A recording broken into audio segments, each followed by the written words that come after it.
Mi nombre es Yuriana Shaides y en esta ocasión les voy a presentar el tema Instrumentos de Evaluación, correspondiente al módulo de propedéutica en el campo de Psicología de la Salud. Durante la evaluación psicológica se utilizan instrumentos de evaluación, los cuales otorgan confiabilidad y validez al proceso. Entre ellos tenemos las medidas psicofisiológicas. La psicofisiología es una rama de la psicología que estudia la relación entre los procesos psicológicos y fisiológicos de la conducta. Así que explica la relación entre la percepción y el pensamiento y la acción humana. Y esta se expresa mediante fenómenos físicos y respuestas corporales. Entre los ejemplos de estas medidas tenemos el polígrafo, los equipos de cómputo y los aparatos de laboratorio. Dichos aparatos permiten detectar, transformar, amplificar y registrar los datos obtenidos.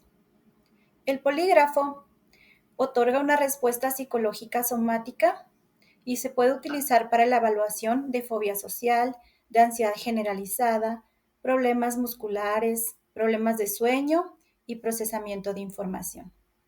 Algunas aplicaciones de esta medida son en psicología clínica, en medicina conductual, neuropsicología y trastornos psicopatológicos. También se pueden utilizar medidas bioquímicas. La bioquímica estudia la composición química de las moléculas que componen células y tejidos, así como sus relaciones, transformaciones y regulaciones. Algunos ejemplos de estas medidas son la medición de la proteína inmunoglobina G en pacientes con reacción citacional, el cortisol, que es llamado también la hormona del estrés, y la relación de las aminas cerebrales con el estrés, con la conducta y con la regulación del sueño. La entrevista es un instrumento sumamente importante durante la evaluación psicológica. Se define como la relación entre dos personas o más, donde el psicólogo realiza preguntas con el objetivo de obtener información sobre el paciente. Se debe iniciar estableciendo un adecuado rapport con el paciente mediante la empatía y la amabilidad. Generalmente este tipo de entrevistas son semiestructuradas y se utilizan en distintos momentos en la evaluación, por ejemplo, en el inicio de la evaluación, en la comunicación de resultados y en la formulación de hipótesis.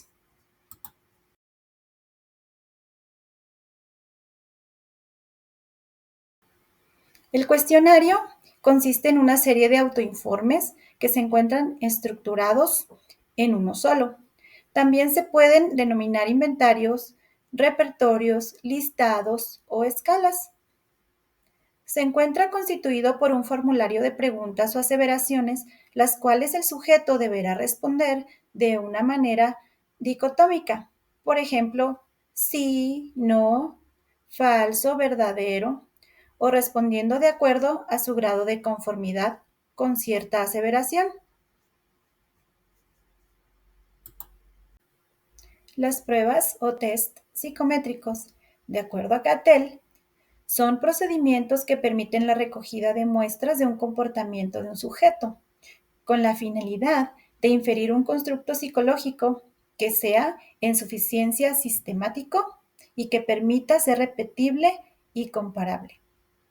Para Prieto y Delgado, los objetivos para los que suelen emplearse los test o cuestionarios son los siguientes: medición del constructo teórico, administración del test de forma individual o colectivo, restricciones temporales y considerar las características de la población a la que se encuentran dirigidos.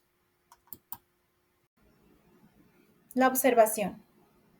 De acuerdo a Fernández Ballesteros, la observación es una estrategia del método científico que se realiza mediante algún procedimiento o técnica de recogida de información y mediante la percepción de conductas emitidas por un individuo, el cual debe ser entrenado.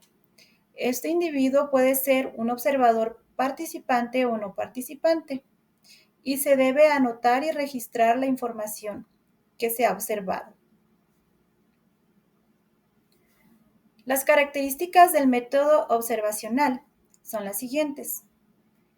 El observador debe ser un experto, participante o no, y debe haber estado entrenado. Lo que se observa es un hecho específico que ocurre en una situación natural o en una situación análoga o artificial. La observación debe ser sistemática y debe llevarse por escrito un control cuidadoso de la misma. Durante la observación existen unidades de análisis. Entre estas unidades encontramos el continuo del comportamiento, los atributos, las conductas, las interacciones y los sistemas de categorías. La autoobservación y autorregistro. La autoobservación constituye un método el cual implica estudiar a uno mismo de una manera consciente para entender mejor las propias conductas y actitudes. El autorregistro es un proceso semiestructurado que implica observar y registrar la conducta en situaciones naturales. Esto para evaluar la parte cognitiva del comportamiento. Para complementar la autoobservación se deben llevar registros entre los cuales encontramos los no sistematizados, los narrativos, los autoinformes y los diarios. Por último, la evaluación ecológica. En psicología, una evaluación ecológica es un proceso que analiza cómo funciona una persona en diferentes entornos. Es muy importante considerar la teoría de los sistemas y evaluar y analizar el comportamiento del individuo en el mesosistema, el exosistema y el macrosistema. Por otra parte, la evaluación ecológica momentánea es un método para investigar las experiencias, los comportamientos y los estados de ánimo en tiempo real de las personas en su entorno natural a lo largo del tiempo.